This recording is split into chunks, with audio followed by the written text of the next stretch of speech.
నెహ్రూ ఒక ఫ్యూడల్. ఆయనకు బాగా డబ్బులున్నాయి. లండన్ ఆక్స్ఫర్డ్ యూనివర్సిటీలో చదువుతున్నప్పుడు ఆయన ఏ గేట్ దగ్గరికి వెళ్తే అక్కడికి ఒక కారు వచ్చేది. ఆయన అనుసరించిన విధానాల వల్ల సింగపూర్తో మనం పోటీ పడలేకపోయాం. సింగపూర్ తొలి ప్రధాని లీ క్వాన్ యూ పోటీదారి ఆర్థిక విధానాలను ప్రవేశపెట్టి అభివృద్ధి చేశారు.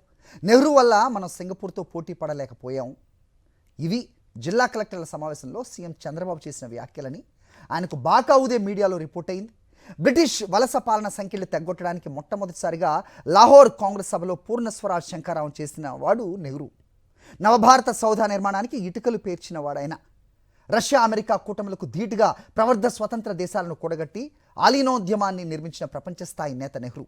అటువంటి నెహ్రూ గురించి ఐఏఎస్ శిక్షణ పొందిన వారికి తాను చెప్పేది తప్ప ఇంకేమీ తెలియకపోవచ్చు అనుకోవటం బాబు ఆత్మవిశ్వాసానికి ఓ మచ్చుతునక అనుకోవాలి. దాన్ని ఆత్మవిశ్వాసమా అతి విశ్వాసమా అనేది ఆయనే ఆలోచించారు. ఆక్స్ఫర్డ్ యూనివర్సిటీకి అనేక గేట్లుంటాయి.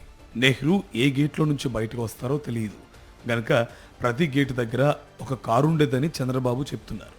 అంత డబ్బున్నవాడు కనుక ఆయన ఫ్యూడల్ అంటున్నారు.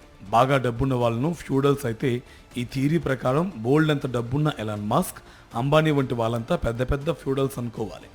బాబు ప్రేమించే సింగపూర్లో పెద్ద సంఖ్యలో బిలియనీర్లు, మిలియనీర్లు ఉన్నారు కాబట్టి అక్కడున్నది ఫ్యూడల్ వ్యవస్థే అని భావించాలి. చంద్రబాబు ఐఏఎస్లకు చెప్పిన గేటుకో కారు అనే చందమామ కథను ఎక్కడి నుంచి సంగ్రహించారో తెలియదు. ప్రభుత్వ ఉద్దేశాలను వివరించడానికి, ప్రభుత్వ నిర్ణయాల అమలుకు కార్యోన్ముఖులను చేయడానికి కలెక్టర్ల సమావేశాలను ఏర్పాటు చేస్తూ ఉంటారు. అటువంటి అధికారిక సమావేశాలను రాజకీయ వేదికలుగా మార్చడం కరెక్టేనా? దేశ తొలి ప్రధాని కించపరిచే ఉపన్యాసాలు చేయటం సమంజసమేనా? నెహ్రూ అమలు చేసిన డెమోక్రటిక్ సోషలిస్ట్ విధానాలు ప్రైవేట్ వ్యాపారులకు ఊడిగం చేసే నేటి పాలకులకు నచ్చకపోవచ్చు. సంఘ్ పరివారకు ఆది నుంచి నెహ్రూతో సిద్ధాంతపరమైన విభేదాలు ఉన్నాయి.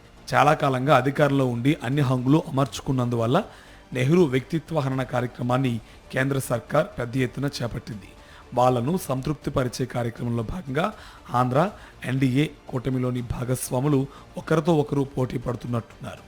నెహ్రూ విధానాల మీద నిందా ప్రచారం చేయడానికి బీజేపీ వాళ్ళు రకరకాల వేదికల్ని ఉపయోగించుకున్నారే కానీ చంద్రబాబు మాదిరిగా ఐఏఎస్ల సమావేశాన్ని మాత్రం ఉపయోగించుకున్నట్టు లేదు.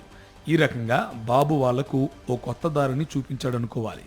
చంద్రబాబు పార్టీతో అంటగాగే అలవాటున్న ఆంధ్ర, తెలంగాణ కాంగ్రెస్ పార్టీ వాళ్ళు కూడా చంద్రబాబు వ్యాఖ్యల్ని ఖండించకపోవడం పెద్దగా ఆశ్చర్యం కలిగించలేదు. ఇంతకు బాబు చెబుతున్నట్టు దేశంలో అభివృద్ధి రాహిత్యానికి కారణమైన నెహ్రూ విధానాలేంటి?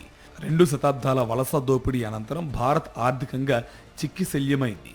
యూరప్ పారిశ్రామిక విప్లవం తర్వాత దేశంలో కొత్తగా పరిశ్రమలు రాకపోగా పాతకాలపు పరిశ్రమలు, చేతి వృత్తులు మూలపడ్డాయి. బ్రిటన్కు ముడి సరుకుల పంపిణీ చేసే దేశంగా మిగిలిపోయింది. ఫలితంగా స్వదేశీ పెట్టుబడిదారీ వర్గం అభివృద్ధి చెందలేదు. అందువల్ల భారీ పరిశ్రమల్ని, రైల్వేలు, నీటిపారుదల ప్రాజెక్టులు వంటి వాటిని ప్రభుత్వమే తలకెత్తుకోవాల్సి వచ్చింది. స్వదేశీ పెట్టుబడిదారీ వర్గం నిర్వహించగలిగిన పరిశ్రమల స్థాపనకు వారికి అనుమతులు ఇవ్వడం జరిగింది. ప్రభుత్వ రంగం, ప్రైవేటు రంగం పక్కపక్కనే పనిచేయడం వల్ల ఉద్యోగులు, కార్మికుల ఉద్యోగ భద్రత పెరిగింది. మెరుగైన వేతనాలు, సౌకర్యాలు పెరిగాయి. ప్రభుత్వ రంగ సంస్థల వల్ల ఒక కొత్త మధ్యతరగతి వర్గం తయారైంది. కాలక్రమంలో ప్రైవేట్ రంగంలో పరిశ్రమల స్థాపనకు లైసెన్స్ రాజ్, రెడ్ టేపిజం ఆటంకంగా మారాయనే విమర్శలు మొదలయ్యాయి.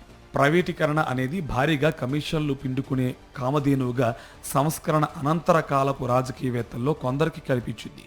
చంద్రబాబు ఉమ్మడి రాష్ట్ర ముఖ్యమంత్రిగా ఉన్న కాలంలోనే ఏకంగా 56 ప్రభుత్వ రంగ సంస్థలను కారు చౌకగా ప్రైవేటు వ్యక్తులకు కట్టబెట్టారు. ఇందులో 20 సంస్థల్లోనే 400 కోట్లు వెనకేసుకున్నారని ఆ రోజుల్లోనే సిపిఎం పార్టీ ఆధారాలతో సహా నిరూపించింది. ఇది 25 ఏళ్ల కిందటి సంగతి. ఇప్పుడు ఆ విలువ ఎంత ఉంటుందో ఊహించుకోవచ్చు. ఆల్విన్ భూములు, రిపబ్లికన్ ఫోర్జ్, నిజాం షుగర్స్ 4 యూనిట్లు, మరో 1/2 డజన్ షుగర్ మిల్లులు, నూలు మిల్లులు అస్మదీయులకు కారు చౌకగా కట్టబెట్టిన జాబితాలో ఉన్నాయి. రాష్ట్ర విభజన తర్వాత కూడా చంద్రబాబు వైఖరిలో ఏ మార్పు రాలేదు. ఇప్పుడు ఏకంగా 10 మెడికల్ కాలేజీల ప్రైవేటీకరణకు ఆయన తెగబడ్డారు. ఒక్కో మెడికల్ కాలేజీకి ఖరీదైన 50 ఎకరాల స్థలంతో పాటు నిర్మాణాలు కూడా వివిధ దశల్లో ఉన్నాయి. ఏటా 5,000 రూపాయల నామమాత్రపు ధరకు 66 ఏళ్ల పాటు వాటిని బినామీలకు లేదా కమిషన్లకు కట్టబెడుతున్నారు. పైగా దీన్ని పీపీపీ మోడల్ అని ప్రభుత్వ పెద్దలు బుకాయించే ప్రయత్నం చేస్తున్నారు. పేరులోనే తేడా, సారం మాత్రం ఒకటే. ఆ కాలేజీలు ప్రభుత్వ రంగంలోనే ఉన్నట్టయితే పేద మధ్యతరగతి విద్యార్థులు వారి డాక్టర్ చదువుల కలను సాకారం చేసుకుని ఉండేవారు. ఇప్పుడు లక్షలు పోసి కొనగలిగిన వారికే మెడికల్ సీట్లు. అనుబంధంగా ఏర్పడే పెద్ద ఆసుపత్రుల్లో పేదలకు మధ్యతరగతి ప్రజలకు ఉచితంగా ఉన్నత స్థాయి వైద్యం లభించే వైద్యాన్ని కూడా కొనుక్కోవాలి. ఇటువంటి ప్రజా వ్యతిరేక చర్యను కూడా ఎన్డీఏ ప్రభుత్వం ఎల్లో మీడియా అభివృద్ధికర చర్యగా ప్రచారం చేసుకోవడాన్ని బరితెగింపు వ్యవహారంగానే పరిగణించాలి. ఆర్థిక సంస్కరణల తర్వాత పెరిగిన జీడీపీ వృద్ధి రేటు గురించి, ఉద్యోగాల గురించి పుంఖానుపుంఖలుగా ప్రచార సాహిత్యం అందుబాటులో ఉంది. నిజమే, జీడీపీ వృద్ధి రేటు అంతకు ముందున్న 4% నుంచి 6%కి ఎగబాగింది. ప్రభుత్వ రంగాన్ని ప్రైవేటీకరించడం వల్లనే ఇది సాధ్యమైందనే దండోరా కూడా వేస్తున్నారు. మరి పెరుగుతున్న ఆర్థిక అసమానతల సంగతి, అసమానతలు పెరగడం అభివృద్ధికి సూచిక అనుకోవాలా? మానవ అభివృద్ధి సూచిలో మనం ఎక్కడున్నాం? తెలుగువారి సెంటిమెంట్స్తో ముడిపడి ఉన్న విశాఖ ఉక్కు ప్రైవేటీకరణకు రాష్ట్ర సర్కార్ పూర్తిగా సహకరిస్తుంది.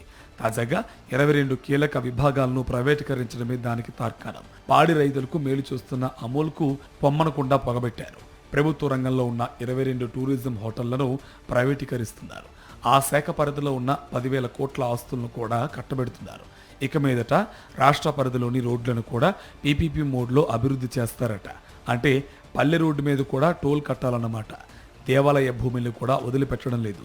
కాకుల్ని కొట్టి గద్దెలను మేపే సిద్ధాంతకర్తలు గద్దెలపై కూర్చున్నారు. జాతి సంపదలో నానాటికి తమ వాటాను కోల్పోతున్న పేద ప్రజల కోసం ఇంటికో జోలె పథకాన్ని అమలు చేస్తారట. దానికి 4 పేల పథకంగా నామకరణం చేశారు. కొంతమంది సంపన్నుల ఇళ్లను వాటికి కేటాయిస్తారు. కేటాయించిన ఇళ్ల ముందే పేదలు అడుక్కోవాలి. బౌండరీలు దాటకూడదు. పేదల జీవితాలను, ఆత్మగౌరవాన్ని కూడా ప్రైవేటీకరిస్తున్నారు.